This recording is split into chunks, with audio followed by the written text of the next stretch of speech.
All right, everybody, welcome to CyberBulls. So many good things have been happening for Tesla this week, but what's even more important is what's about to happen this weekend on Sunday. We're going to hear production delivery numbers, and what's even more important is a Q2 earnings call, July 20th or something like that. So let's get started with the bulls here.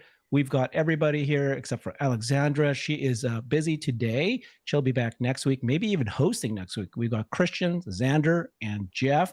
Let's get started with you guys telling me what is your expectations for the production numbers for Tesla cars? And more importantly, what are your expectations for the margins? Let's start with you, Jeff. Tell me what you're thinking about that. Yeah, and I saw consensus is around 446. The Tesla compiled analysts. I think there's FactSet and there's Bloomberg. I think one was up at 448. I'm a little bit higher. I'm over 450. I'm at 457. I'll stick with that from the prior week. I think this is going to be. I think the standard deviations are going to grow in an increasing manner over the next several quarters on this. It's going to be more difficult. There's more and faster production nodes, and there's more delivery nodes to deal with. So it's going to make it more and more difficult to predict these. So I think you're going to start seeing a wider standard deviation. In terms of margins, there was a price reduction on the website, in the beginning of the quarter on Model Y and some of the other models. And then there was just some inventory reductions at the end. But I think that one in the beginning of the quarter will have an impact.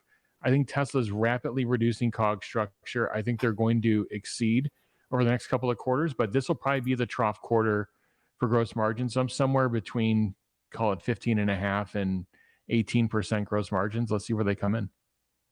Okay. So Xander, you somebody who actually do watch how stock moves quite during the kind of short term in the weeks. Do you think that the inventory matters? I've heard lots of people saying it doesn't matter as much anymore. No, I keep saying inventory. I mean to say production and delivery numbers. Yeah.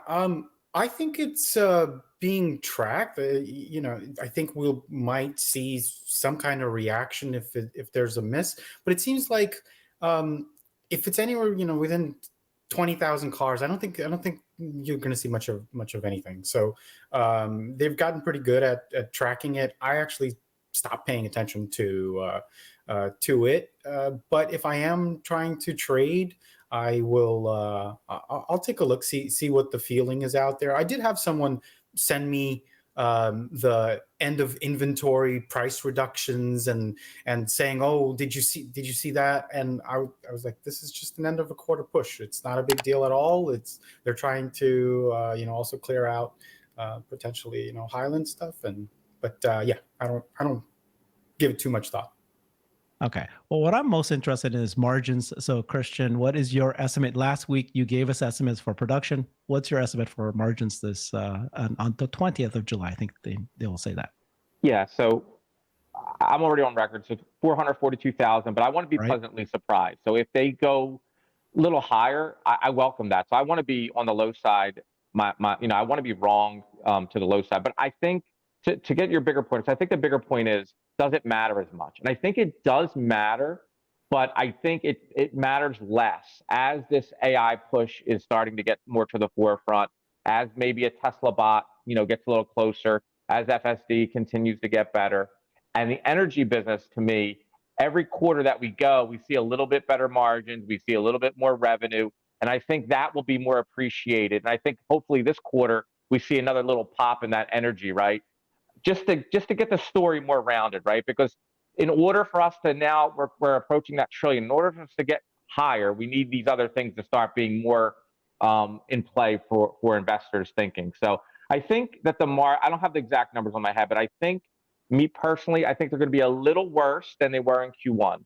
So I kind of think what Jeff's thinking, that maybe it's a trough, and because now we're not seeing as vicious price cuts anymore, and maybe as the economy is getting a little better, with the Inflation Reduction Act helping out with price into next year, that things will start looking better and investors will start looking out, 6 months to a year, and the picture will be a little bit better. So I'm not expecting great numbers on the actual report, but I think a lot of it has been discounted already with the decline in the stock that we saw over the last year. Okay, so let's go round table here. I'm very curious what your number is. So I think, Christian, you said probably what it was last quarter, which is 18%.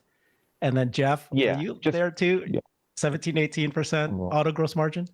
I said there could be a range. You know, I said 15.5 to, you know, probably 18%, somewhere in that range. I think the more important thing, what's the operating margin? Wasn't the operating margin like 11%? Like, does that stay stationary, or does that go down to like 10 or 9? I don't know. So what do you think, Herbert? Well, first of all, my auto gross margin is going to be very high. It's not going to be at 18%, guys. Well, not very high. I'm saying 20%. I am very bullish that the two factories have scaled. They announced that. And I'm pretty, you know, we're now in June. So the lithium prices have been falling since December and January.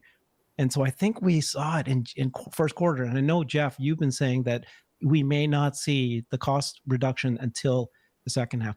And I'm very bullish on the operating margin as well. I think that was their number one thing that they said they're focusing on. And they announced, every single department talked about how they are working on things. So if anything, the operating margin will be better than the auto gross margin. That's the one I'm more like, who knows? Yeah. No, I don't see that. I see a couple of things. First off, I do see this as a trough. There were pretty big cost reductions again on the website in April. And again, I think the Tesla team is great. I think they've got tremendous leverage with their supply base, and they've got every reason to go in and hammer them for cost reductions, as well as drive the event-driven cost reductions on the engineering and supply chain side, meaning cutting in new parts, reducing process steps in the factory. All that's going to continue to happen. I have great faith in the team. I just think I think they're going to start over, you know, they're going to start exceeding expectations probably closer to the second half. I'm just trying to set expectations on it. I don't think it's going to be a problem either. I think they can even guide for strength. Berlin and Austin, they're not full yet. The 4680 is not at scale. The factory system level assembly, that's not at scale yet. It's improved. It's better than the quarter prior, but it's, you know, for those factories to be at scale in their first phase, they're going to need roughly 10,000 units a week output, and they're not there. So when they're not there, they're going to be a net drag on the four-wall conversion cost to assemble and transform the car. And what are you thinking, Xander? In terms of prediction, auto gross margin. Yeah, 18.69%. Oh, you guys, okay. Well, that's what it is. 18%. I think the bigger story. I don't know if one of you guys, you know, it's not a negative thing, but I was just wondering, did you see an article or something about Mexico being delayed even more? Did anyone see anything like that? I don't know what our thoughts on that. It's going to take a little bit longer. Maybe when do you think we're going to break land and start digging? Yeah, so I reported on that. There was a governor of Nuevo Leon who apparently said that it's going to be 12 to 14 weeks of delay, which is 3 to 4 months. What was the cause? He didn't say anything. I don't remember the actual cause. Yeah, it's. But then other people are saying, you know, this is minor. It does, just because they delayed the groundbreaking doesn't mean that the end product will be delayed that long as well. There's a lot of things they can continue to work on. That's what they're saying. Yeah, it's not a big deal. I was just wondering because we still got Austin and Berlin to keep going. And I'd wait for Tesla to comment if they do. Maybe they will, maybe they won't. But I mean, it's a pretty it's a pretty big event. If it's something that's meaningful or something, maybe they'll comment. So this is the Q2 deliveries. I think this is Martin Viecka, right? Who is the investor relations. And he said he attached a company compiled delivery consensus. And this is from 27 investment firms. And it's right here, this second column. Second quarter of 2023, the median is 444, 661. So call it 445. That's where the delivery that they think is going to be production. I think this is production. Oh, no, this is delivery. This is deliveries. 445. All right. That's where you're at, right? 442. We did it last show. It's a little over where I was. Yeah, where my number's at. So we'll see. I think that's going to be around there. But again, I would love to see a 450 plus. That'd be great. Do we think production will be much higher with that narrative of their stacking inventory? Jeff, what do you think? I don't know. I'm comfortable with it being higher because they're continuing to excel. They're not a stagnant, flat company. They're continuing to grow. So I'm comfortable even if inventory grew from the prior quarter. And again, you have to ratio or referencing back to the days of production or days of sales. There's a couple of ways to do it. But I'm pretty comfortable. Even if that days of sales was even the low 20s, I would be comfortable with it. Again, as long as they're in the growth mode. If they're in growth mode, they're expanding production, they're expanding areas where they deliver in the world. They're going to need more, spots of inventory.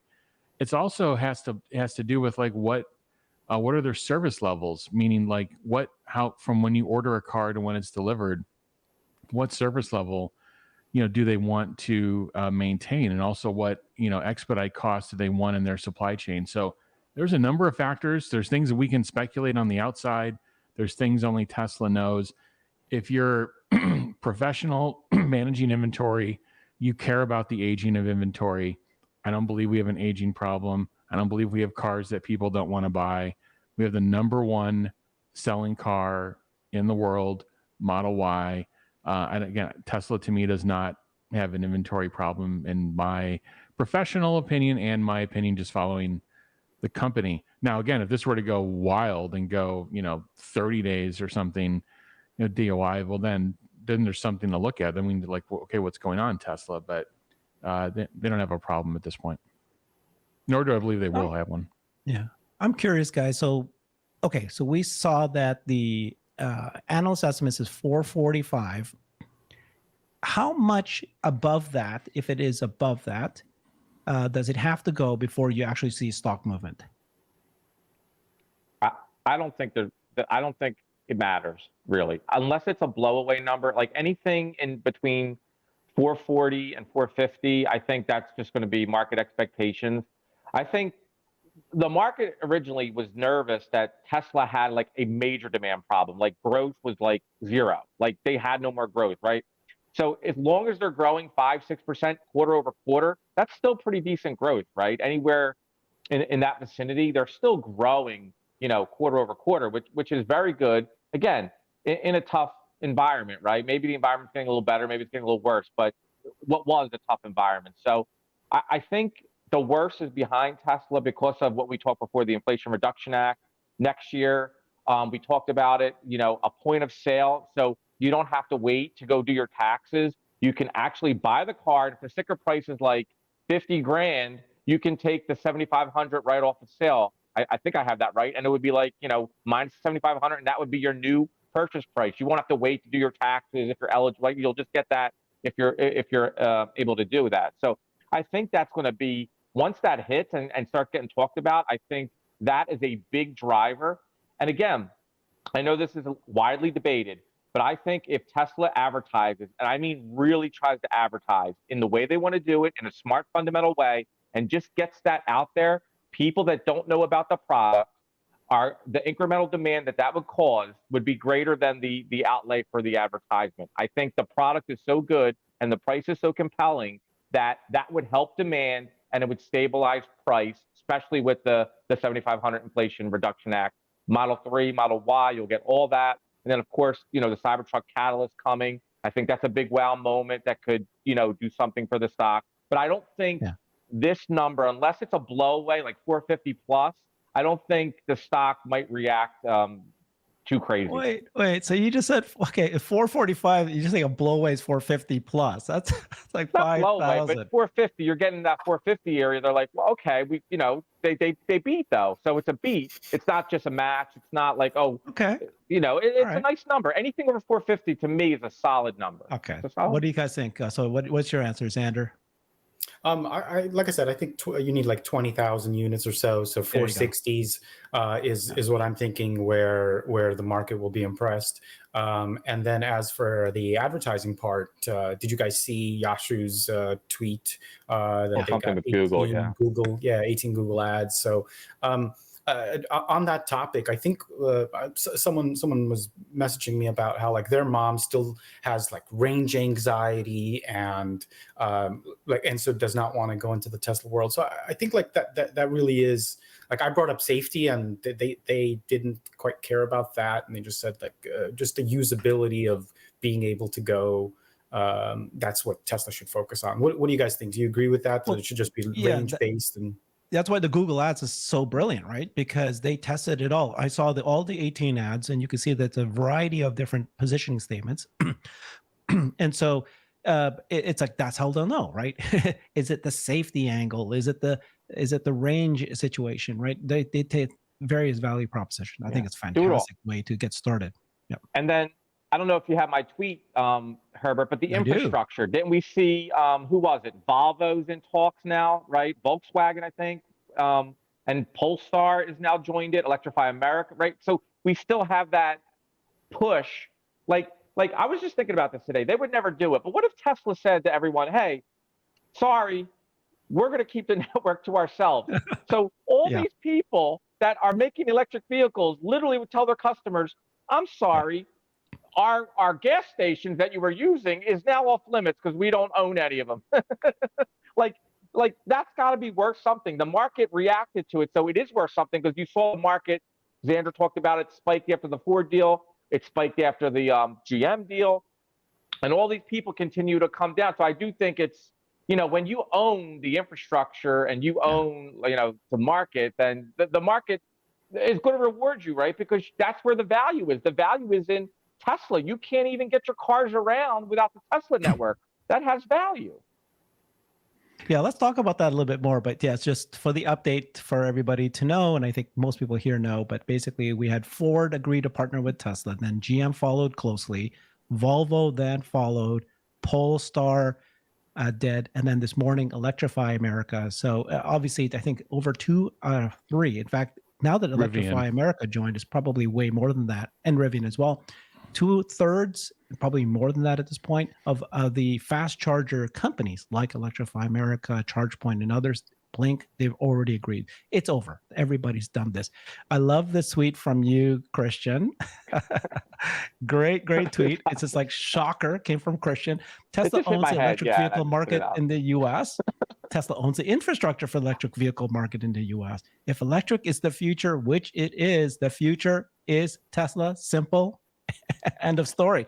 I mean, let's talk a little bit about what you mean by that. And, because some people are saying, yes, a supercharger some people are projecting it's only going to make $3 to $5 billion in 2030 for Tesla's revenue. Others are going, hey, don't you realize that it's not just the charging revenue? There's going to be, food or other ancillary, but just the whole concept that Tesla's going to own the gas stations. Yeah. What do you guys think? No, I said it. So it's a simplistic tweet, but what I just meant by it was, I just wanted to keep it simple, just on that little piece of the business. Of course, Tesla's doing AI, they're doing the bots. It's way more than that, but it just hit me in my head. I said, I just want to put this out because that's what I've been thinking about. And I assign greater value. So you're right. You might not see it like in the numbers. How many billions of revenue do they get off of it? They will make money off of it. But I think it's more of, like the idea, when you invest in something, you want to invest in the future, right? Over the next 5-10 years. Well, if the Tesla supercharger is the thing that everybody's going to need to get around, and Tesla owns that, right? That has value 10 years from now. That has value 5 years from now, 15 years from now, right? That's incremental to everybody coming to your network unless something else changes. And it looks like, Tesla's going to keep expanding it. They're going to keep growing it. More cars will use it. And I think that's just, people want to go there because they own it. And I think that takes the mind share, right? You're less likely to think of these other companies, and you're more likely to think of Tesla more than an auto company when literally they own the whole infrastructure too. So that's the way I think about it. And that's why I love that that idea. Yeah. It's brilliant. Okay, what do you think, Jeff? A number of things. I mean, a couple of weeks ago when this first came about, I kind of approached it from a procurement perspective. Like, this is opening up business partnerships and relationships. It's opening up a communication channel between these companies. Now they have a financial relationship. Now they have a business relationship. They've signed contracts together. This is broader than than what others may think. Besides, Christian brought up great points too about just what it means to consumers and what it means, from an infrastructure perspective. It's very meaningful. And Mary Barra was interviewed this week at a conference, and she flat out said, it's an important thing. It's for them, it's capital preservation. for them not having to go out and do their own builds. Same for Ford. So they're definitely in significant capital preservation mode. But she said a really important point, which was, I think there should be, and this is her, I'm quoting her. She goes, I think there should be more partnerships, in auto and in EV. So again, opening the door for what comes after superchargers. I think that's a very important point in all this, and that's where I think people talk about the economics of supercharging. By the way, they leave out a number of different things. Number one, these charger plugs are not 100% utilized. They're not. They're all over the country. They're sitting there. They're idle, for a great portion of the time. And if you increase that utilization, you're going to improve that net utilization on fixed assets. You're going to improve your cost structure, as well as that revenue is coming in. People are worried about, what are we charging GM? What are we worried about Ford? The fixed cost structure is going to come down as utilization increases. So I think this is a really important thing. And I think the bigger thing is the procurement relationships being set up and what could be behind it.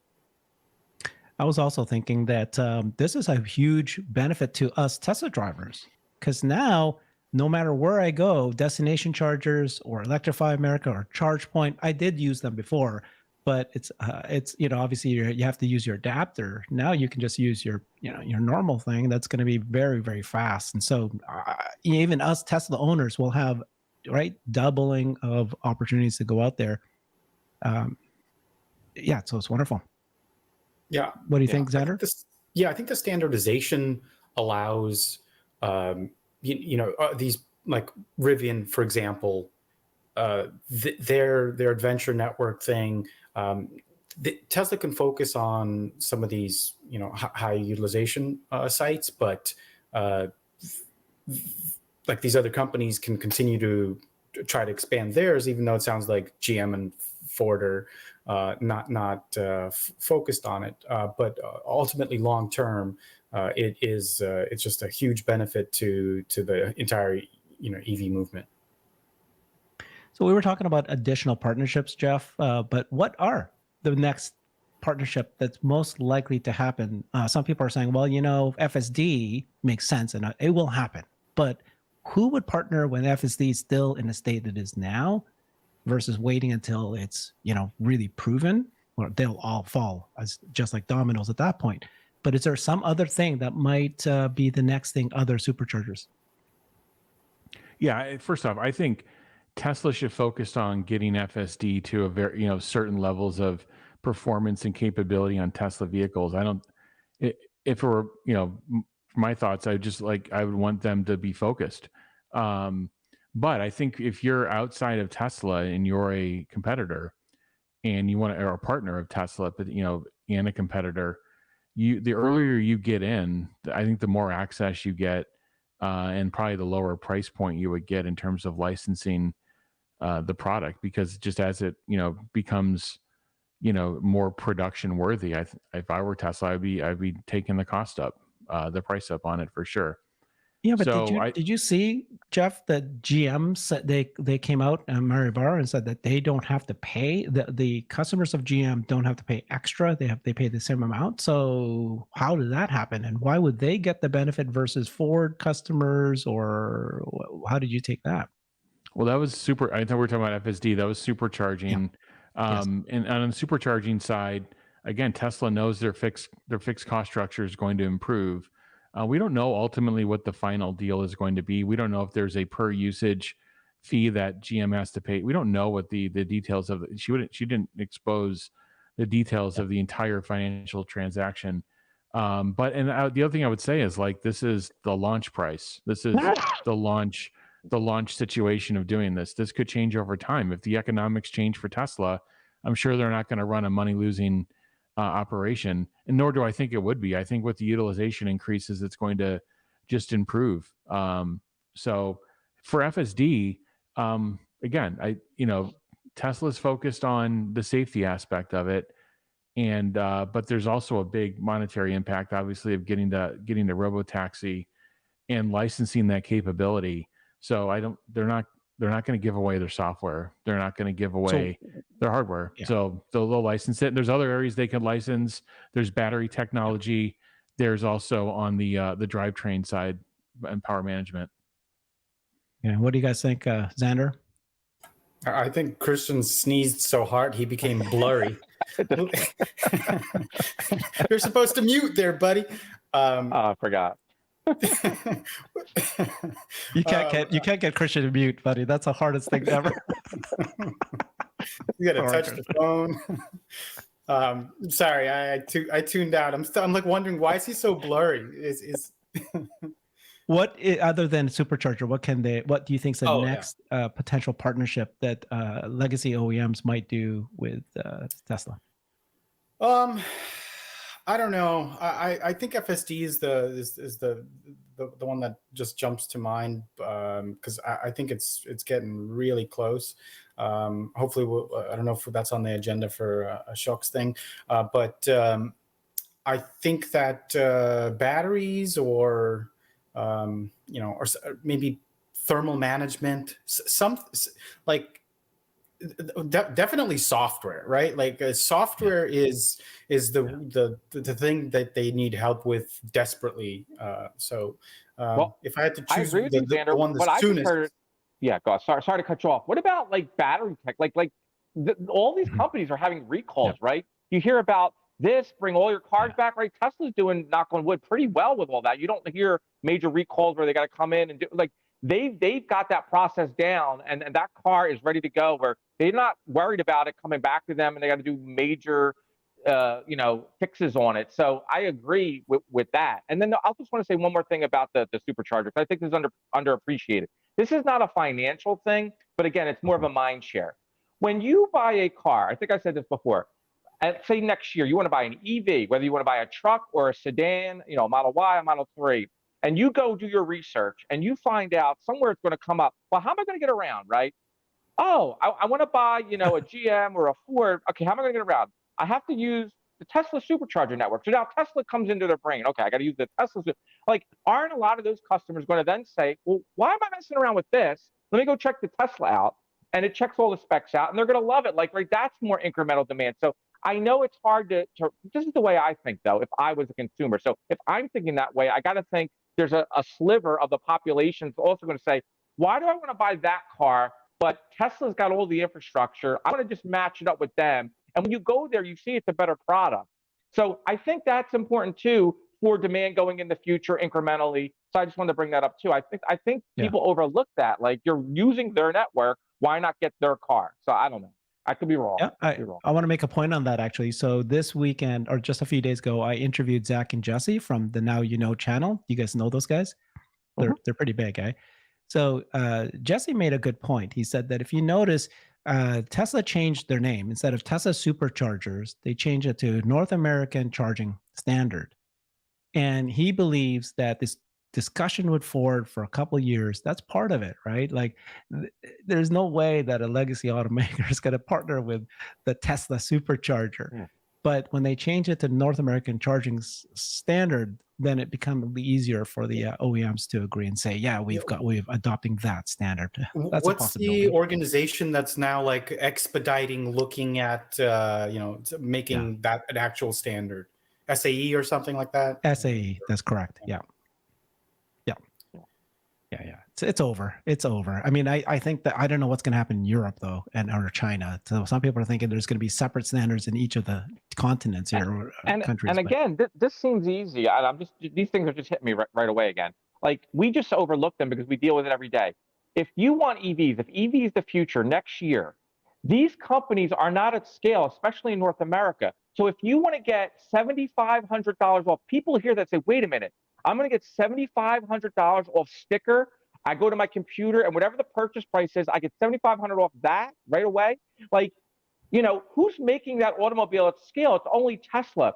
So the Inflation Reduction Act, I think we haven't been talking about in a while, is such a huge tailwind for that, and also with the batteries and the kickbacks and all that kind of stuff. So I think that's still underappreciated in the market. I think once that gets talked about, just like the supercharger was, value will be created in the stock. People will want to own it because they want to own the winner. And the winner is Tesla. Christian. Yeah.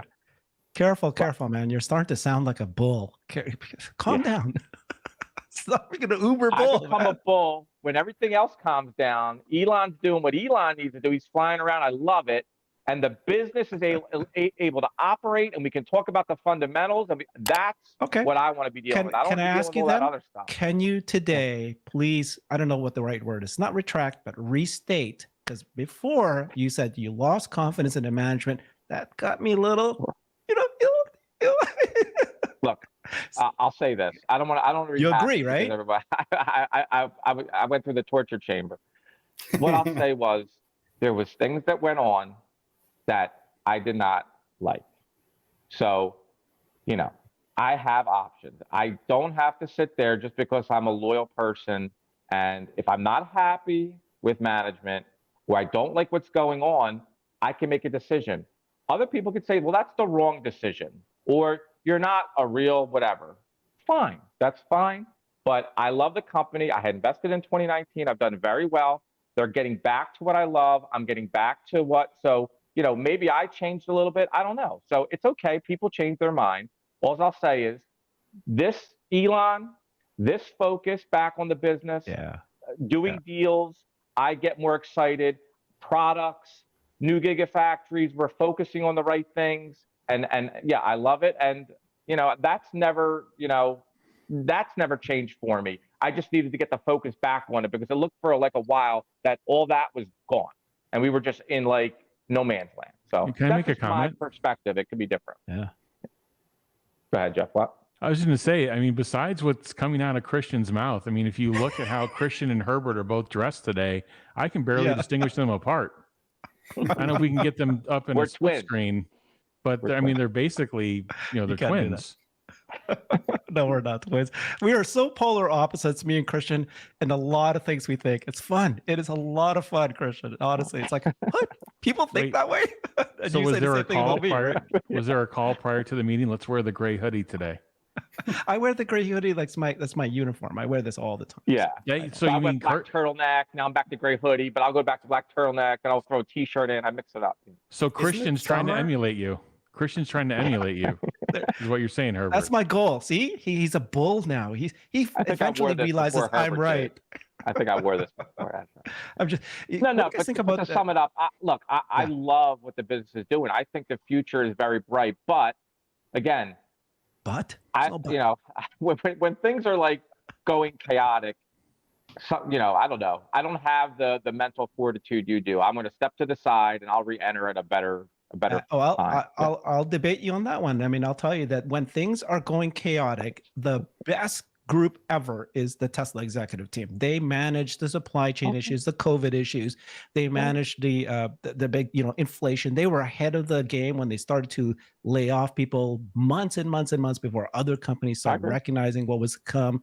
These guys are so forward. They've got the best data. I trust them. Now, I'm starting to sound like like this person who's too much into that. So I agree with, I appreciate when you tell me to, okay, let's evaluate this. But I want to get back to Elon. Obviously, he came back after finding the CEO for Twitter, and he's been on fire, right? He's been out there, world leaders and all these mainstream medias and even Twitter interviews, left, right, and center. He's out there. And for the most part, it's been good, right? Wasn't he already doing that? And then we got an announcement. So, not at this level. But here's where we got to be real, guys. I got to jump in again. We have to be real. So Elon said it himself. Twitter was taking up a lot of his time. And this is just basic math. If Twitter's taking up a lot of his time, he can't be flying around meeting with the French Macron. He can't be visiting with the Italian. He can't be doing you're limited because he was spending so much time with the Twitter. And I get it. It's not as, it just happened. But when that's going on and your other business is hemorrhaging, you want him to be his main focus, right? The business was hemorrhaging or the stock was hemorrhaging? Right. The stock was hemorrhaging, but the perception was, So, yeah. But exactly, the perception. Right, the perception, yeah. But it is a fact that if you're at Twitter 20 hours a day, you can't be at Tesla 20 hours a day, right? That makes sense. No? Yes, it does. Of course. There's no denying that one. Yeah. He got Yaccarino in Twitter. that took a lot of pressure off him. As soon as that happened, you see him start flying around the world. You see him smiling. You see him engaging. You see him going on. You saw a different Elon. I did. I follow this very closely.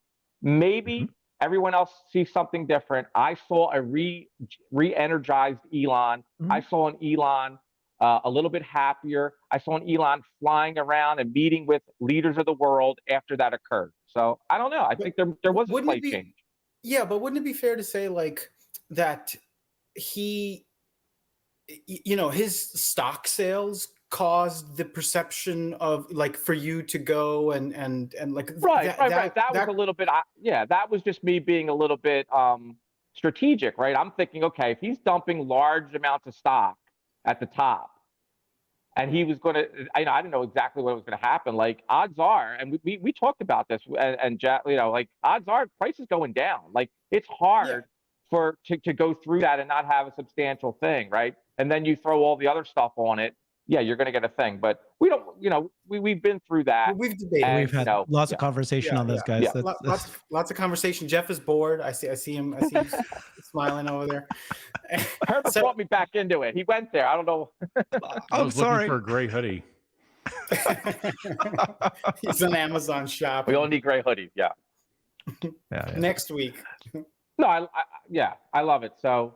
But where were we going? What else you want to talk about, Herbert? Well, I mean, okay, so that's great. Good conversation on the margins and what's going on now. What do you guys think is the CyberTruck? So what is each of your prediction on when is the CyberTruck going to be delivery date? So some people are saying September. Some people still think it's going to be the fourth quarter. Everything I'm seeing looks like it's on track, if not even ahead of time. But yeah, that's a little. But I think September. What are you guys thinking? Jeff, go first. Yeah, I think September makes sense in terms of a delivery event. I think that, like I said, I think you have to split up the ramp in many phases, but I think the electrical supply base has started. I think they're building battery. I think a bunch of different things have started. The 48-volt architecture, all that stuff is ramping at this point. The inbound mechanical supply chain is ramping. I believe they're finishing out, portions of the line. I think they're doing time-based trials. They're working on yields. They're working on UPH, which is velocity through each station in the factory. So they're working on production readiness. And I think they could start as early as next month, if not, August. We may or may not know. Maybe someone will see something or be tipped off. But it's definitely close. And how do you know it's close? We've talked about this for 2 years. Or more. But we also saw the production line. He walked the production line 2 months ago. So it's like, well, it doesn't mean it's done. Real.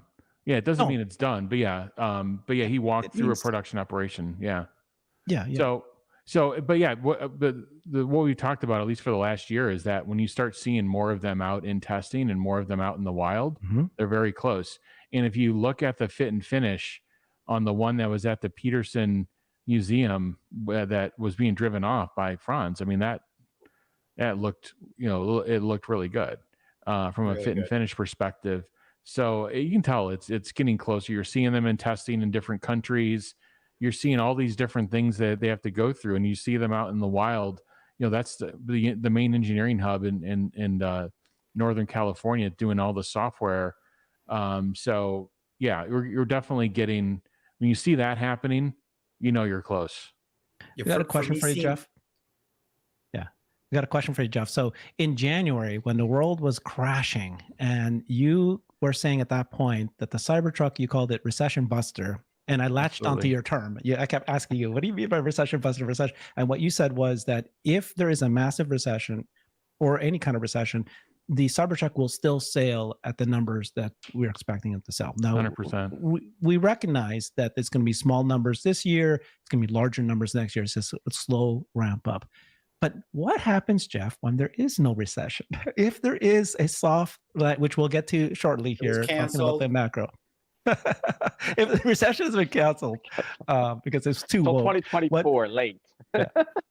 What do you think, Jeff? What if does there's that no mean? recession, this is where the Tesla management team has to be thinking. I think they've publicly put a range of 250 to 500K annualized capacity They've got to look at they look at, I'm sure they look at inbound order rate every day. I'm sure they look at, any cancellation rates, because I think that cancellation rate would be a good trigger, if, with monetary policy, or people just, saying, hey, I don't need this right now. So I think they're looking at all those factors, and I think they'll make a decision. I think they're bullish on the product. You heard how Elon speaks about the product. He says it's the best product Tesla's ever made. He's basically said that. And when you have somebody with kind of his judgment, saying that about a product, we don't even know the specs yet. We don't know how this thing is going to perform. We just know that they've been working on it for a very long time. They're probably, battery constrained, so they can work on it longer, solve more problems, see the F-150 launch, see the Rivian launch, see the specs on those things, and say, we're not going to be out-spec'd by anything.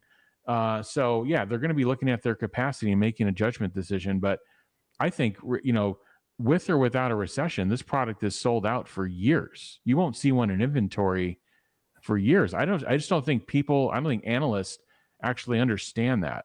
Like, if you haven't ordered this product, you're not going to just be able to walk in and get one for years. You're muted, Herbert. You also were saying that you think that they were sandbagging that number, right? In terms of their production capacity? Production, the number that they're claiming that they're going to make in this year, 2023. No, I don't. I mean, I think they've signaled a few thousand. I'm aligned with the few thousand. So I think those are reasonable expectations. I think they're going to start this production line. They're going to get it to rated speed. They're going to find some problems. They're going to pause. They're going to fix problems. So, and I also think it's better for them from a quality perspective to get a few thousand out there and get some early feedback from consumers before they go, go vertical on it. So yeah, I think there'll be a light, 2023, and I think 2024, they'll speed up. And I think probably in about a year, they'll get to the kind of their current plan peak run rate, and then decide from there where they want to go. Remember, Model Y started in 2020. I think in the second quarter, so they built 16,000 Model Ys, and now they're going to build close to 300,000 Model Ys. So, they're going to expand capacity over time. Jeff, do you think the ramp has a chance to be like we've never seen because of the new style and of the design? I think they've taken great lengths to simplify the product, and to do things that over time, like this will probably run really quickly through the factory. It'll probably have higher yielding as well, but it's also a more complex product. If they've water sealed certain chambers of the product, these are things that require a lot of precision from a tolerance perspective, and it requires some additional testing in the factory. So I think in terms of the base automobile, I think they've taken great lengths to simplify the manufacturing process, cut down on the part count. But I think there's going to be extra features in this things that we haven't thought of, especially, you have the rear steering, you have other things that have been added to this product. You've got the tonneau in the back and the, the power aspect. That works. There's other things. Yeah. There's other things that they've got to test and deal with. So the base automobile, simpler to build, lower part count, but this thing's going to be, I think is going to have some fairly exciting features that they'll have to account for. Take a look at this, guys. Yeah, this is so today, lots of companies are coming out with all these different wraps. Mm-hmm. What color are you guys going to do yours? Look at this. Gorgeous. That was supposed to be our business. We were supposed to be doing that. Xander, did we assign you to make that happen? That's Jeff. I already started the LLC, but Jeff's been dragging his feet. You guys were going to start a company for wrapping, and you didn't ask me to join that company? It's of course, it's the CyberBulls capital / wraps. I wasn't even consulted. I'm the CEO, first of all. Let's make that clear. You're always recording videos, and we are in the back channel chatting with each other, so you just missed it. Yeah, you can comment as all you want on it, Herbert, but no, let's actually, be clear. I think... Who's the alpha? Okay, I think we all agree it's Alexander, right? Christian. Yeah, she would be the CEO, actually. I'm the CEO. I'm gonna She go gets for things it. done. She gets things done. Yeah, She Elon does. companies are always women led, right? So She's very successful, but I'm the visionary. No, You I'm can be not. head of product. You can be head of product. I could Okay. be, I could be COO for operations. Yeah. I'm the but we'll- CFO. there You're you the go. CFO. Yeah, I don't know what it'll I work do. out Well, somehow. Okay. But isn't it amazing? I mean, all these accessories, and this is just going to make this thing go crazy. Not only is it beautiful and it's so performance, but all the accessories is going to just take it that one notch higher. It'll be a highly accessorized product. I think it'll be the most highly accessorized automobile maybe that we've seen. Certainly the most highly accessorized Tesla.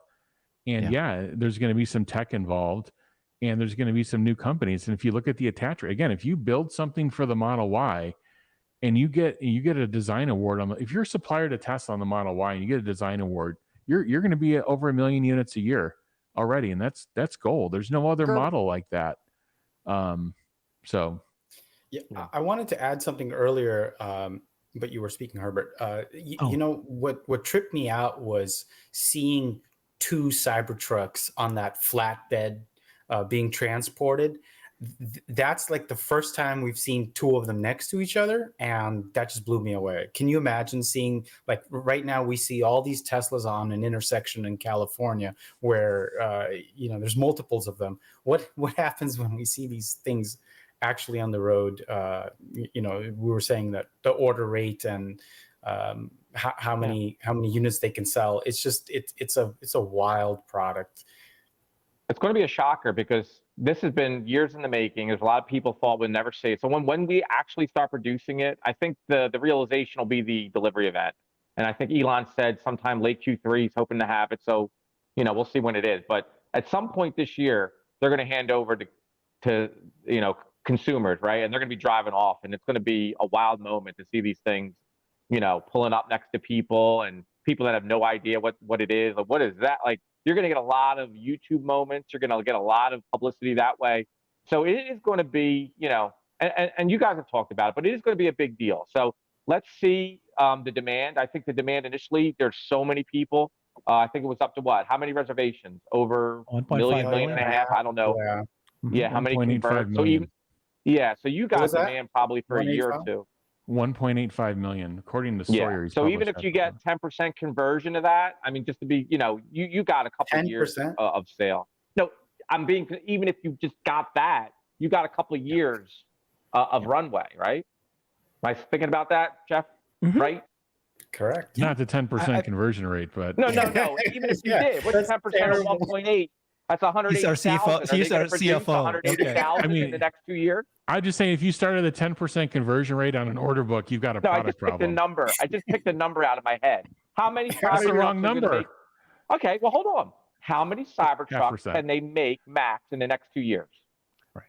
I think in 2 years, I think the first year, you're probably going to get first calendar year, September to September, maybe upwards of 100,000 if they've got the thing rolling, and then it'll depend what set point they set their capacity to. They set it to 250, they'll probably do 200 to 250 the following year. If they set it to 500K, well, then they can probably do a lot more.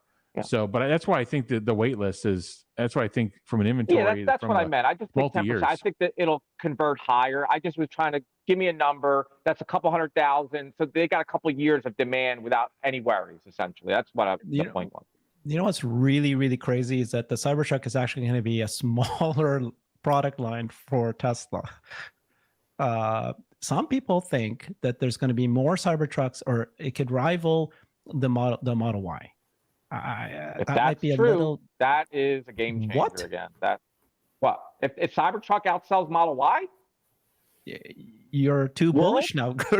Whoa, calm down there, buddy. That's not being expected. No, Wall Street does not expect Cybertruck to be anything like that. They're thinking it's like a niche product. Well, this could be a regional thing. It's going to be a regional thing. In North America, pickup trucks outsell. Yeah. That's what I was going to ask. Yeah. So they outsell SUVs or crossovers? Well, actually, if you go to the numbers, I think from the first 4 months of registration, in the U.S. I think the F-150 was double the Model Y. Okay. Again, this is a U.S. So this is a U.S. thing. In the U.S. Yeah, it's more of a U.S. thing. But yeah, so Can yeah, they in the U.S. it outsail may do it. Yeah. Do you think, Jeff, can they beat at some point in the next 5 years that they could outsell the F-150? Is that possible? Oh, I know 5 it's possible. years. Is it likely? It's 5? going to happen. Yeah, it's possible. I think it's going to come down to the utility and the acceptance of the product. Like if it's super high quality, super high utility, there's a big surprise on specs, then it will. But if it's kind of comparable on specs to the F-150, and then you're gonna have people like, oh, I just want my traditional looking truck. I like an EV, but I kind of want my traditional looking truck. Well, you're gonna have those people that continue to buy that. But if the specs are so much better, I still think you're gonna have people that are kind of polarized by how the product looks. So I think it's going to come down to that. But remember, when the CyberTruck's selling, that F-150 is not going to be at its same numbers. Those F-150 numbers are going to come down. Yeah. Jeff, do you think it goes to the looks, or is it the utility, like the towing range, and are those the people that we're talking about? Or It depends. It depends on the convert? person. You know, Herbert's an expert in studying kind of like user preference and categorizing product. All I'll say is, in my opinion, if something to me was much higher utility, I would get over it. If I didn't like exactly how it looked, I'd get over it. I would be more on the utility and spec side. But there's some people that are just, I know people that bought a Jaguar EV just because of like how it looked. It does nothing. It's got horrible range. It's got horrible performance, and they just did a recall on it. And they like, okay, I think it looks better than a model. But you have people like that. That's fine. Yeah, absolutely. But remember, Jaguar, the segment for that, like the Porsche Taycan. I love the Porsche segment Taycan. for the Jaguar. Yeah. Are people who want to look and feel rich, right? That's the purpose of a Jaguar, not for performance, not for, it's basically luxury and feeling like I'm rich. And I want other people to think I'm rich. You want to feel rich, buy Tesla stock. Yeah. but a perfect example is like not the Porsche Taycan. That's why I'm not worried about like it's a great car, but it's expensive. Like if you're buying that, you're buying it for the look. Some people do buy a car for the looks. Yeah. They do. Like, and if they don't like the Cybertruck look, you could spec them out and nerd them out with all that stuff. They ain't buying it.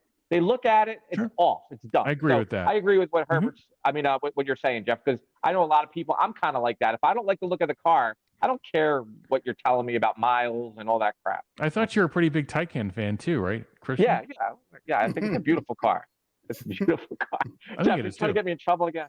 No, I think it's a good looking car too. It's a beautiful car. The range is terrible, but if you don't need to, or you can get around and manage it, then you might just say, you know what?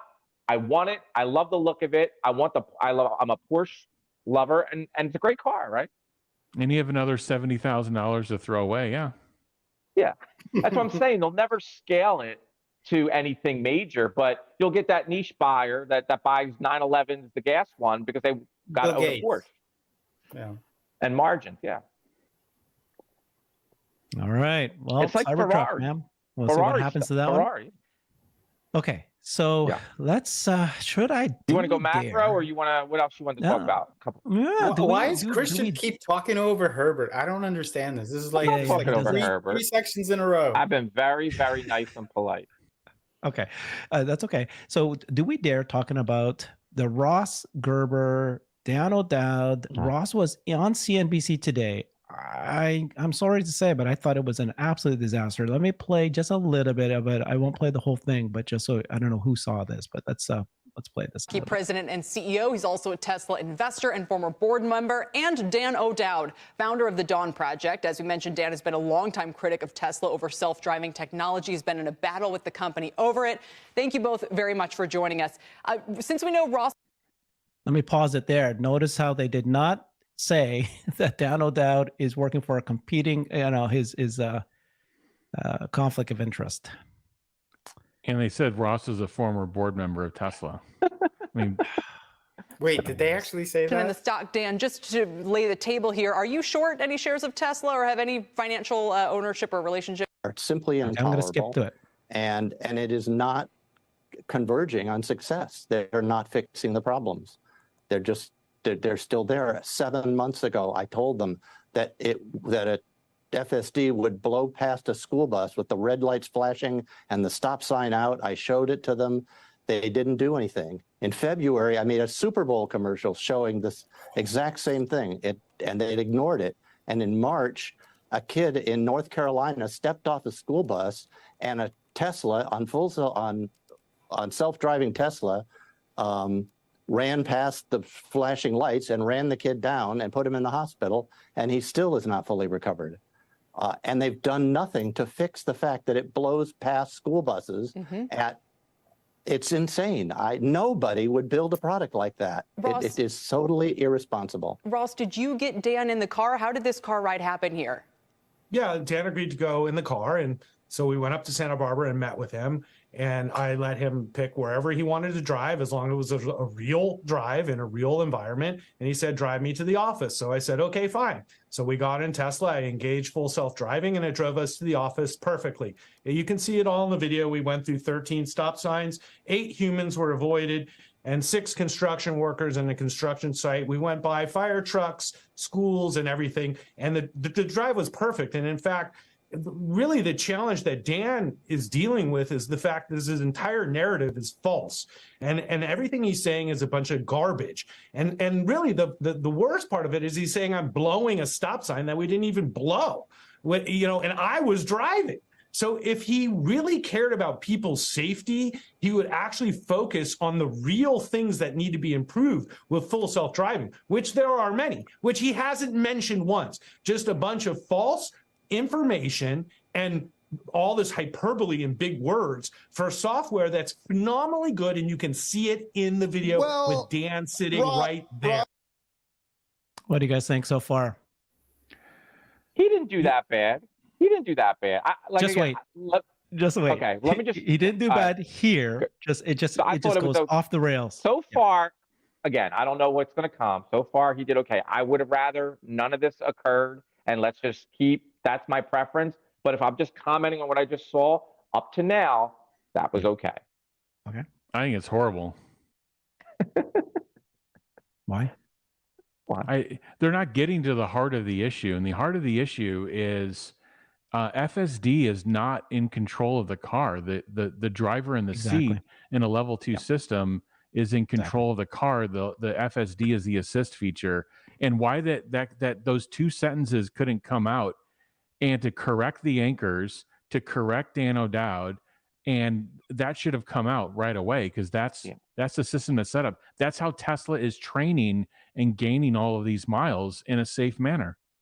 Yeah, exactly. Yeah, I agree with you. The whole thing was a fiasco, but I think Gerber's response to Dan's initial comments, I thought that was okay. It made him look like he was being a little petty. I felt just that. Watch the rest, because you'll see that the hosts basically turn on Ross and Tesla. Well, yeah, but we can't control CNBC. If they want to do a different narrative and knock Tesla down and make Ross, It was an absolute crap. Ross, I don't know. I mean, Dan, I don't know which one of you is. Don't we just need a driving test for the software for self-driving? I mean, if it's a teenager, we just drove through. I don't mean your test. I don't mean your test. I mean, there ought to be a standard test where it's got to run a course a certain number of times successfully. Maybe it has to be repeated over and over again so that we as society can trust that this software can actually drive. I mean, it's like saying that AI can be trusted to solve business problems or write stories on its own. You have to check its work. So doesn't it have to be certified? Isn't that the real issue here? Government has to say, here's the driving test software. Dan, pass it. Absolutely, positively, and that test. This is for Dan, man. Yeah, Jesus. Giving Dan the chance to jump on. Yeah, but that's a terrible question.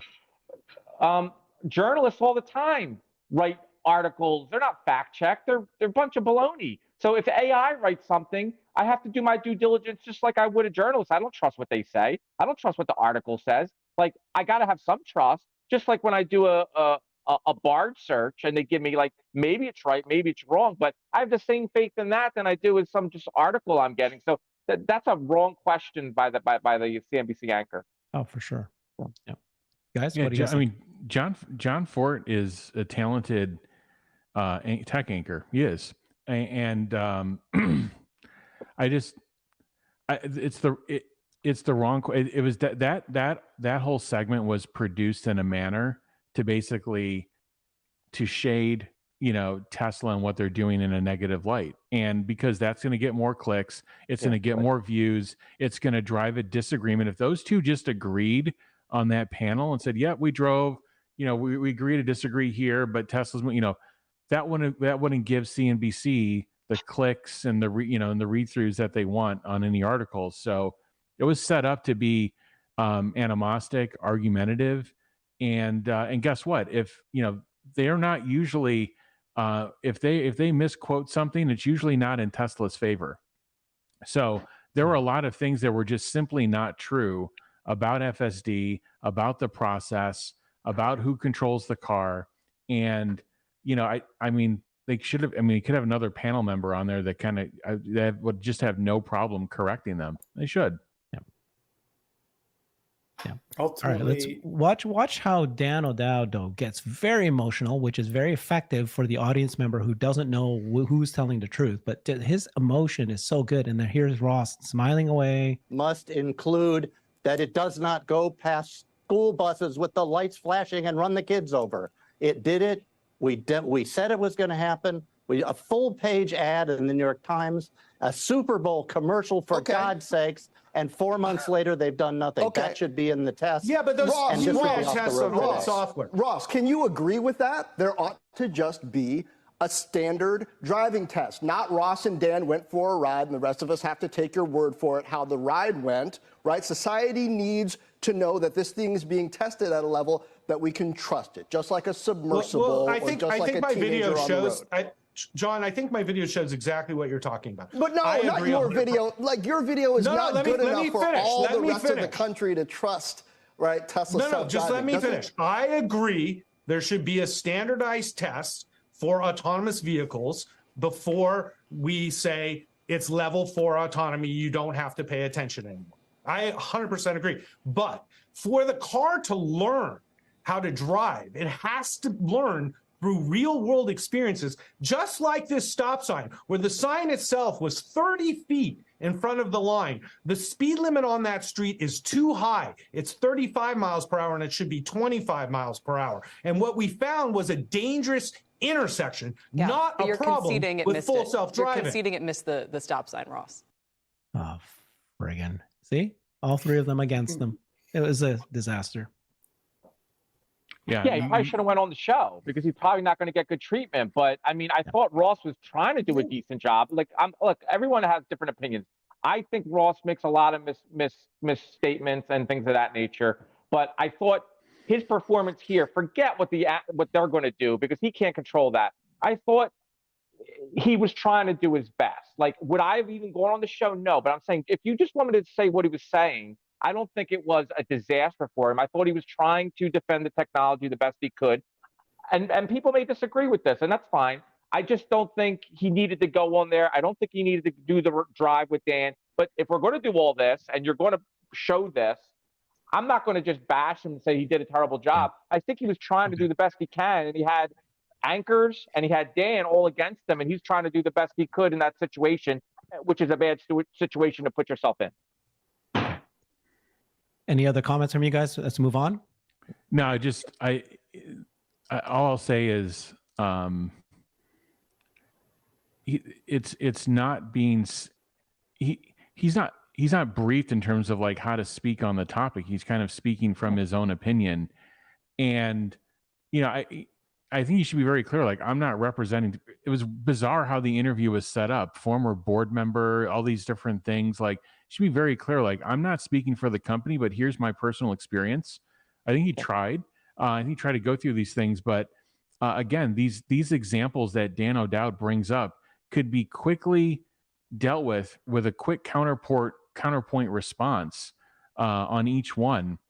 But instead, he was just kind of allowed to just continue to put these things out. And for Christ's sake, I cut a Super Bowl commercial. Like, so what? You're off topic, and it seems like you've got ulterior motives. Let's have that conversation. But anyway, I think it didn't converge where it needed to converge, And I know there's other people that are doing work. I know our own colleague is Alexandra is off doing some work, and she can't be with us today. But I think there'll be more to come on this whole topic. I agree with you, Jeff. I think it's a terrible set of circumstances, and that interview was poorly done by CNBC, to be quite frank. And I think Dan's off, not really giving a great argument. And I don't think he knows anything more than, like you said. Would this be a great opportunity for Tesla at this moment where we're kind of in this inflection point of a new technology? Do you think there's any benefit to Tesla to come out, the company, and maybe do a video, maybe talk about it? Or do you think they should also leave it alone and let things develop and stay quiet? I would just like to get your guys' opinion on that. The biggest context that is missing in this whole thing is that this is beta. This is a beta system.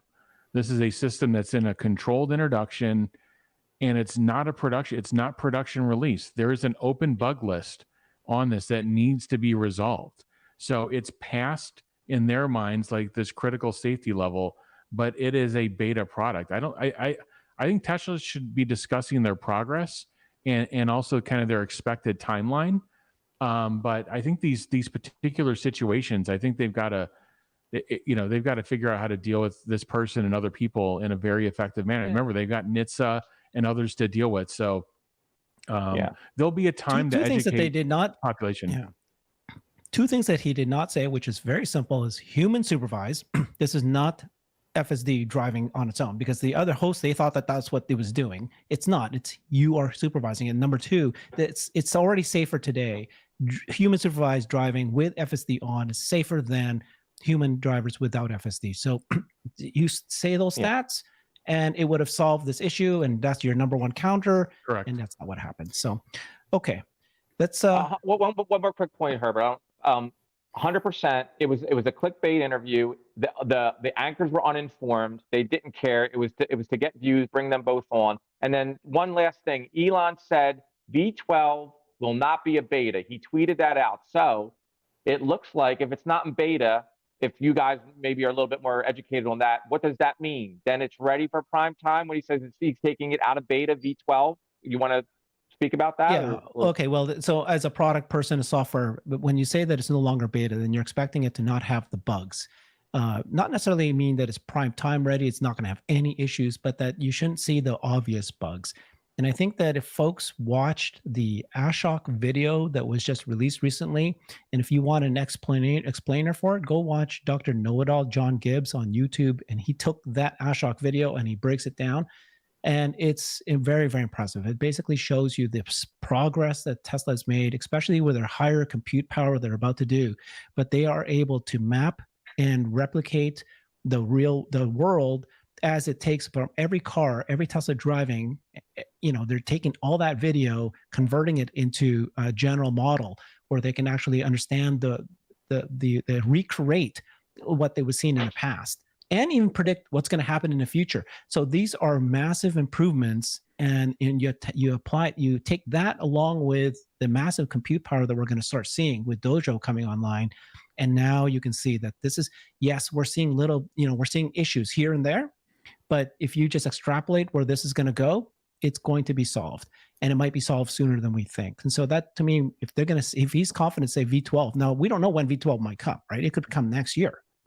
He just said that when V12 comes, that it won't be called beta anymore. That's the confidence that he has. And when you listen to Ashok, he's very confident as well. He actually said that he thinks that this new tech that he showed in his video is going to be in customers' hands by the end of this year. So, and the other thing that could have been challenged in this quick interview is that Tesla is the only one that's working on a technically and financially scalable solution in the world. These references to these other companies that were brought up in the interview, nobody's actually working on something that will scale.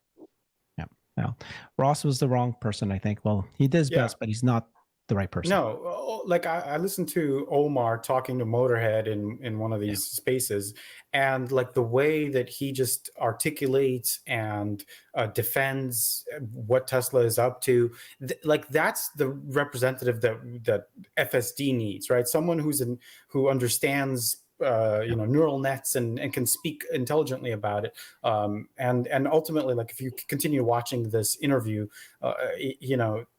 Dan goes into straight up like emotional damage, and he's so like just it's unwatchable. And but I got to give Ross some credit. He tried to defend it, and then any intelligent person that watches these channels, they will want to go back to the source and watch the video, whether it be the full footage or the 6-minute clip or whatever. That was actually fun to watch. So like they kept streaming that going around the truck thing. Why did they pick that clip? Because all I saw was a car make a decision that that they need to go around, and then Ross was impatient and took over.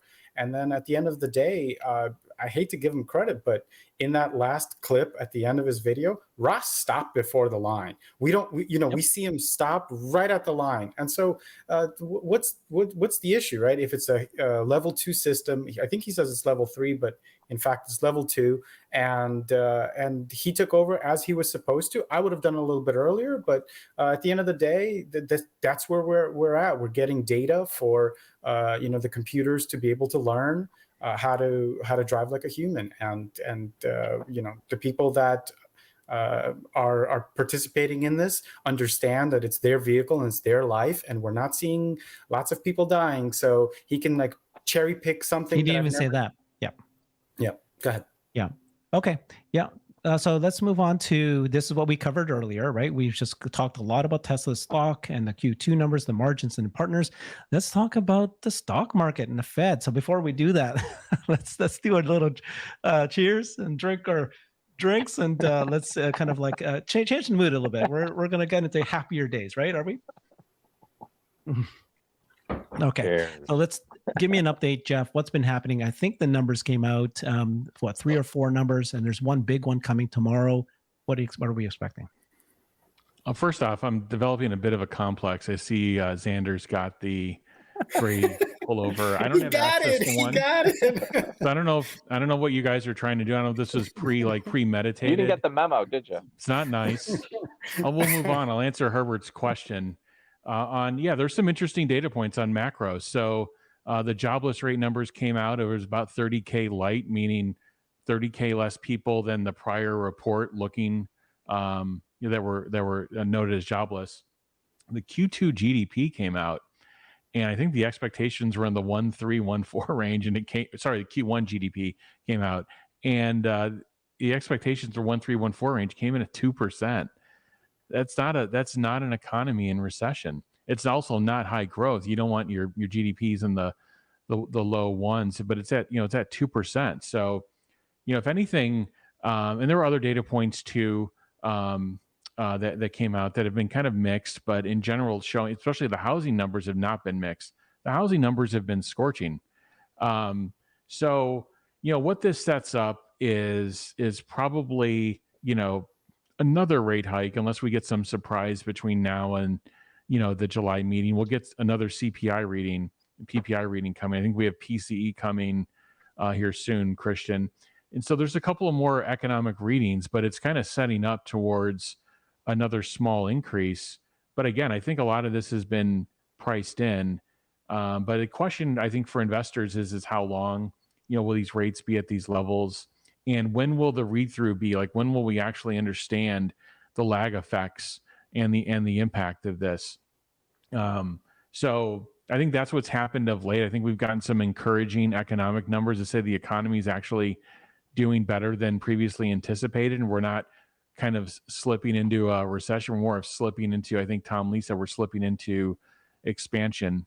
So let's see how it goes. The Fed rhetoric, again, till the minute, to the hour, to the minute, till they actually pause or they actually cut, they're going to be hawkish. They're going to be hawkish everywhere they go, everywhere they turn. The reason they have to do that is if they don't do that, then all of their tightening that they're doing with monetary policy and quantitative tightening will be undone by the market. Yeah, it's all good. I'd love to hear what Christian has to say on that. What do you think, Christian? Yeah, no, I think, Jeff, that was well said. The only thing I'll add to it is, yeah, so, economy's doing well. We get the PCE tomorrow. So again, I'm just talking. The stock market can do whatever it wants. If that number is a little bit high, then investors will say, okay, well, we got a good economy, right? The market was like choppy today, right? People don't know, okay, is that good news or bad news? The Fed now is going to get more involved. So if we get a hot inflation on the PCE, if we look at, then possibly one hike definite, then maybe another hike, right, if the economy, and then if they're hiking, cost of capital is going up, and then recession down the road. Remember, the stock market looks out 6 months, 12 months out. So if it's good now, and they know the Fed has to keep going, eventually it might not be good, right? So then they might look out further and say, I don't know if I want to pay for Apple at $3 trillion into higher rates. Now, that's not my base case. I'm just giving you a plausible way of thinking of it. I'm actually thinking the reverse. I'm thinking that a good economy is a good economy. I don't think the Fed is going to go too far. I think they are going to realize that inflation's coming down, and they don't want to do that. I'm just saying you can go the opposite. You can make a bear case at any moment, a bull and a bear on any stock. I can make a bull and bear case on any stock.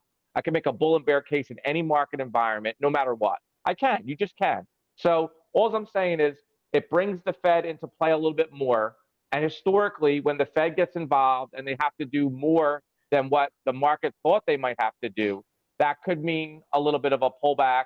It could be a buying opportunity to get some stocks on cheap, because you have some investors that are going to flee because they're just worried about valuations, and they're worried about the Fed making a mistake and going too hawkish. So that's not my base case. I think they might be able to get through this. And if they do, Powell's going to go down as one of the great Fed chairs if he can orchestrate all these rate hikes and get the soft landing or no landing. He's going to go down as one of the great Fed chairmen if he can pull it off.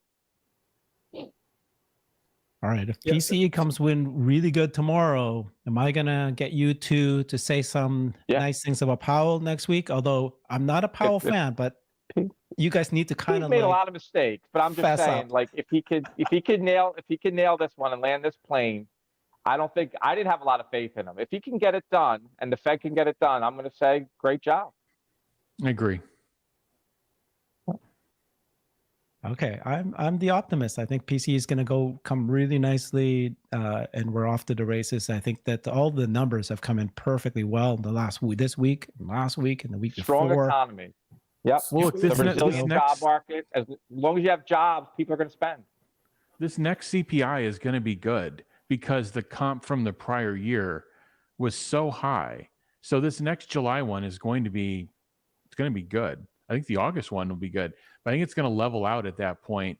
And then the question is going to be is how much, if any, improvement, and when do we get below 3%?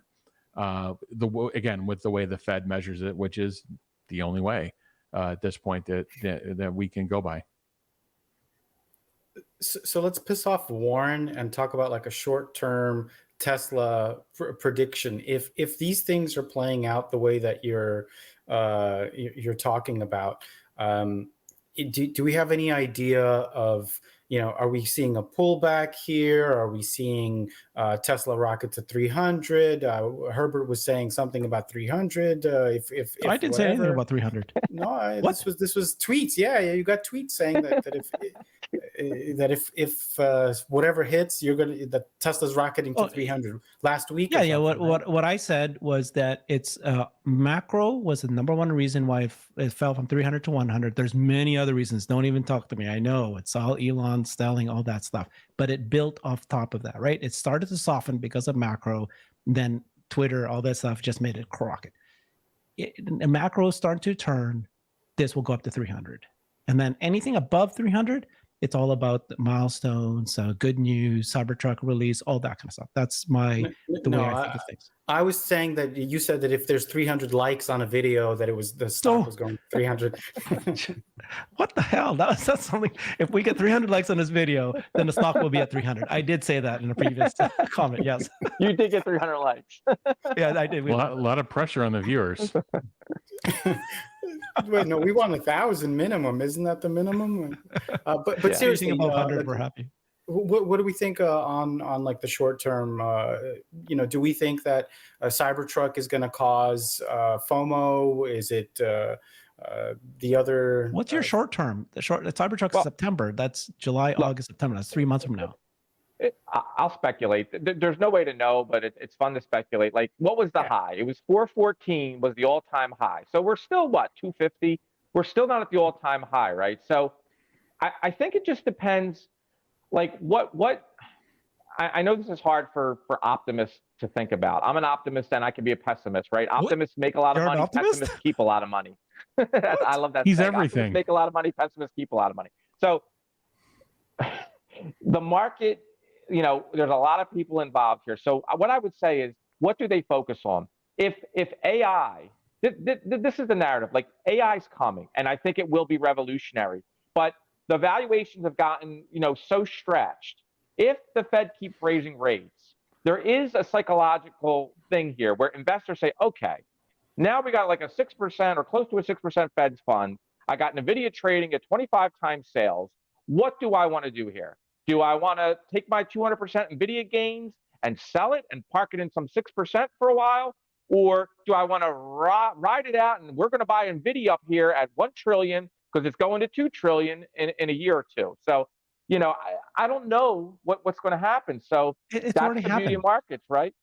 Christian, it's already happened. People already dumped money. NVIDIA is already over 1 trillion, and they'd already seen this interest rates already skyrocketed, and they'd already know that it's going to keep going up. It's already built in. They already knew that, and they've made a decision that this is real. This is earnings. This is not just some sort of marketing thing. They're going to actually see this in actual revenue and earnings, not just for NVIDIA, but the Magnificent Seven, as well as now spreading to the 493 as well.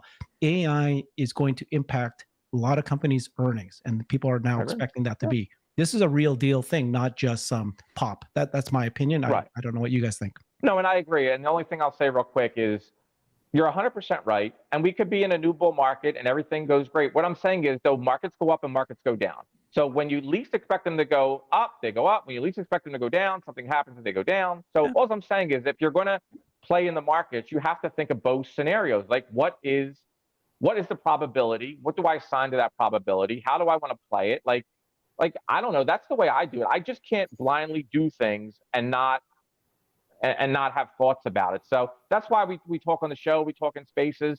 Like, we give our opinion. It may be wrong. Everyone has to think for themselves. But in a market, you have buyers and sellers. For everyone buying, someone has to sell. And for everyone selling, someone has to buy. So it just depends on the mood of the. That's why it's a random walk, right? We don't know exactly what's going to happen. Yeah. Jeff's got to run. Go. Okay. Jeff, what do you think? I think we can. Yeah. What do you think, Jeff?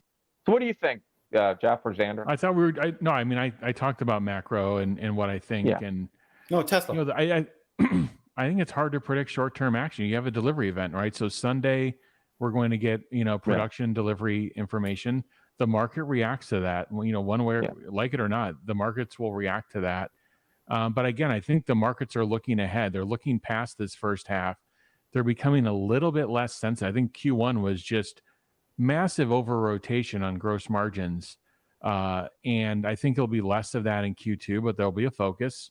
But I think the markets are more looking ahead to expansion of the company and new product lines coming. So Tesla's got to stick to these dates and hit them. So the short-term action is going to be difficult. I go back to what Christian said. They've got a lot of room.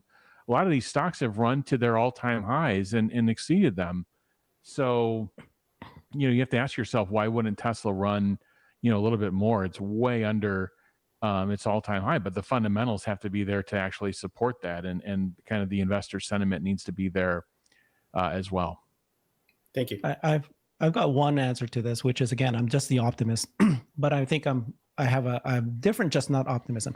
The most critical thing that has happened is that the market now understands that the competition to Tesla is not coming. So they're capitulating to partner with Tesla, supercharger becoming the standard. At this point, with the two major, U.S. ones saying that they're delaying their ability to have profitable EVs until 2030, this is the market realizing competition is not coming.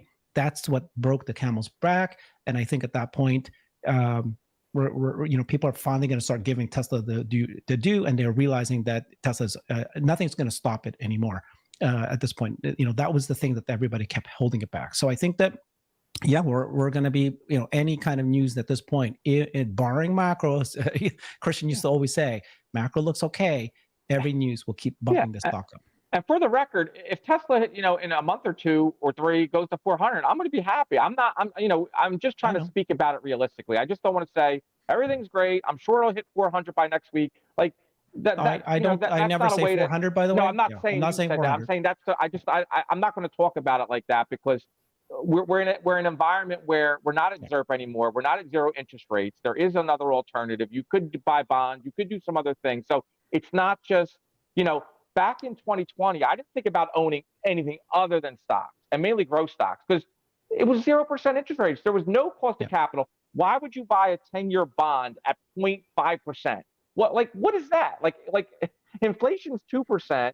I'm going to loan the government for a measly 0.5%, lock my money up for 10 years. Like, it doesn't make any sense.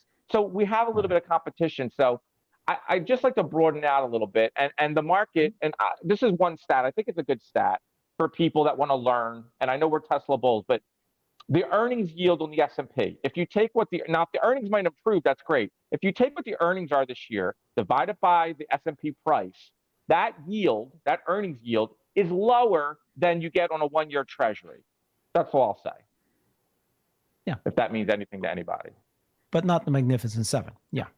And it's likely going to change. But yeah, okay. I mean, and what I mean by that is there's some people that say the market might be expensive because the yield you can get on the earnings for the S&P 500, not Tesla, just the market in general, is actually lower than what you can buy at, a 1-year treasury and get 5.25, whatever it is. So I don't know. It's just something for people to, I learned this stuff, so I just like to throw it out there. And that's all. All right. Well, let's move on. I think we're at time. Anybody else have any last comments? I mean, this is exciting. What we'll see on Sunday. We'll see what happens on July 20th. All these news are happening. Next thing you know, we might hear another announcement coming. There's just things coming so soon. So any last thoughts? No, I mean, I think there's other stocks, we've been looking at, and I know we get asked about that a lot. And, for me, like, again, keep an eye on EOSE. It's had a great couple of weeks. Keep an eye on ENVX. Again, there's been some great due diligence done on these, and there's more to come, I think, especially on the ENVX side. These companies have highly distinguished products that are meaningful for consumers. They're just not another battery company or battery storage company. And then just the marketplace is just soaking this up. Batteries are the new oil. But there's really there's real things going on in these companies that I would say sets them apart from others. So keep an eye on that. And, we'll see where it goes. I think there's a lot of other names. There's a lot of other things moving in the marketplace. The broader S&P has started widening out beyond the Magnificent Seven. So that'll be a very interesting thing to keep an eye on. Yeah, I'll just end with this, or Xander, Russell 2000 is breaking out, so small caps are doing nice, so it is broadening out. That is true. That's a good sign. I wanted to see that. And the only thing I'll say, there's a little company called Lemonade. I've been enamored with it. This is not financial advice. This is a very young company with a lot to do and a lot to prove. But I've watched a lot of their stuff. I love the CEO, Daniel Schreiber and Shai Wininger. He was in with Fiverr, and I've watched a lot of their interviews. They're very smart. They're coming at insurance in a different way, using the IA theme where all the claims, a lot of it are done by bots, and it's artificial intelligence. What is artificial intelligence really good at? Data, right? They get all the data in. When did you get the insurance? How did you come to the website? What did you read? Did you not read? Right? You can price risk better than a lot of these old line insurance companies that are massive, but they have brokers. They have a lot of overhead. And Lemonade is just starting out. They're a young company, but they're getting into different lines, and they don't need to be the biggest. They're just $1 billion market cap. They have literally $1 billion in cash, and they also, are writing about $700 million in premiums. So essentially, you're buying the business. They're not profitable, but they're buying the business, essentially for free because they have the cash. So I'll just end it there. It's just something on my radar. Yeah, we should have talked about Lemonade a little bit more, because that's a fun company. I want to learn more about it. Yeah, it's a fun little company, and we'll talk about it more. Yeah. So, but yeah, it's Okay. something on my radar, and I'm kind of into it. Yeah. Love it.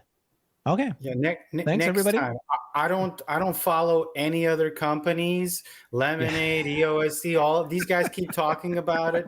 I think Herbert needs to do an episode with a DD on all of these companies, and ultimately, like, I put out some tweets with my financial astrology on Tesla. I'd love to hear any pushback on are we breaking out? Are we falling down to 200? What's going on? Fun show. Thanks, guys. Thanks, everybody. See you soon.